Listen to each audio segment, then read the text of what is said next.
All right, let's get into it. You know, every great heist movie, every detective story, they all start the same way, right?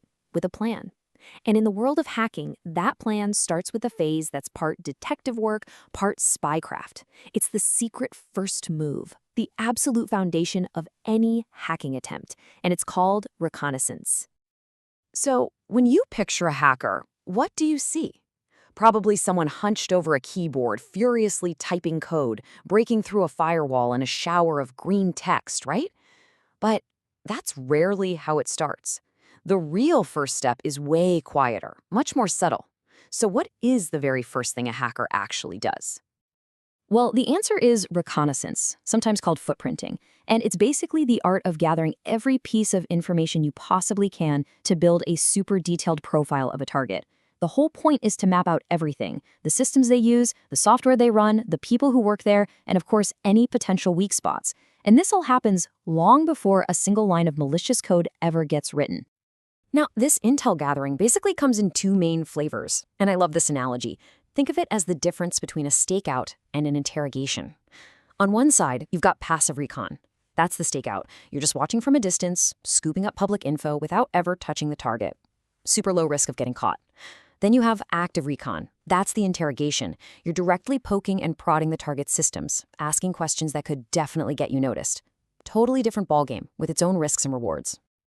Okay, so let's start with that silent approach, the stakeout. This is where the real digital detective work begins. We're talking about gathering clues from a totally safe distance, making absolutely sure the target has no clue they're even being watched. And you know what? The toolkit for this passive recon stuff is probably more familiar than you think. We're talking about deep diving into search engines like Google, looking for exposed documents, profiling employees on social media like LinkedIn, digging through public data sources, and looking up domain details with tools like WHOIS. It is absolutely staggering how much sensitive information is just left out in the open for anyone to find. And just one of these sources can be an absolute goldmine. I mean, just take LinkedIn. An attacker can use it to map out an entire company's internal structure, figure out who has access to what, and even pinpoint the specific software and technologies they use, all just from reading employee profiles. That kind of information is pure gold when you're crafting a targeted attack. But it goes way beyond basic searches. Attackers use more advanced tools for what's called open source intelligence, or OSINT. For instance, there's a tool called Shodan. It's basically a search engine for every single device connected to the internet. We're talking servers, webcams, traffic lights, you name it. Then there's Have I Been Pwned, which can show if a company's email addresses have been exposed in data breaches, giving away clues about their password habits. These are the truly specialized, powerful detective tools of the digital world. All right, so once the silent stakeout is done, it's time for the riskier part, active reconnaissance. This is where the hacker stops just watching from the shadows and starts, well, knocking on the target's digital doors, actively probing their systems. And this active recon phase is a really systematic process. It's not random. Step 1. The attacker scans the network to see which devices or hosts are even online. Step 2. For every device that's live, they check for open ports, and you can just think of these like digital doorways. And finally, step 3, they peek through those open doorways to see exactly what kind of service or application is running on the other side. And this table does a great job of explaining what these digital doorways are. You've got ports 80 and 443, that's basically the public front door to the website. Port 22 is like a locked, secure maintenance hatch for the system admins. Port 21 is the loading dock where files get moved back and forth.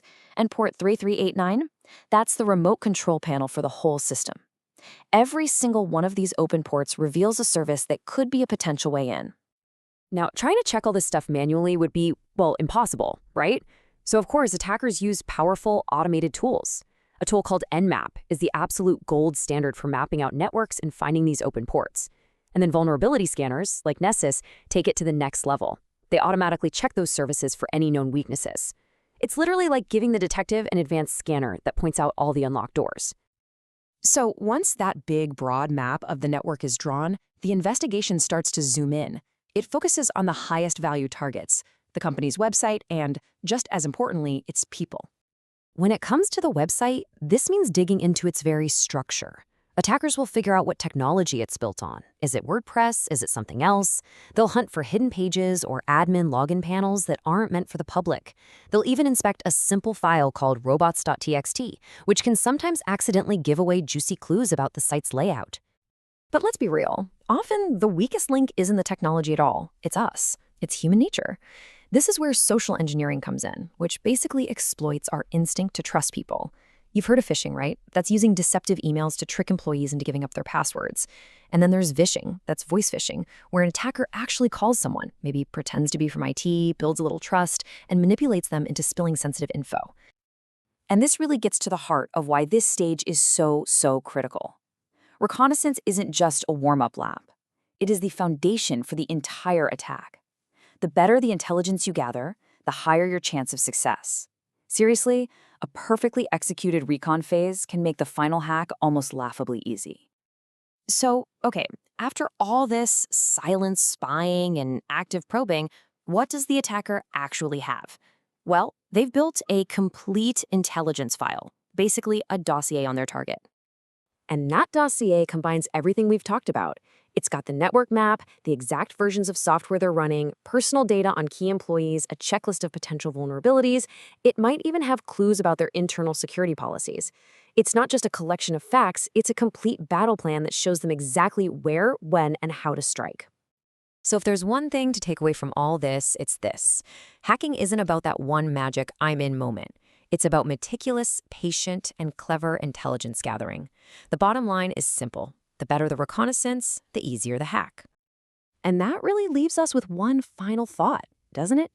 All of this information, it was gathered just by looking at the digital trails that companies and people leave behind every single day.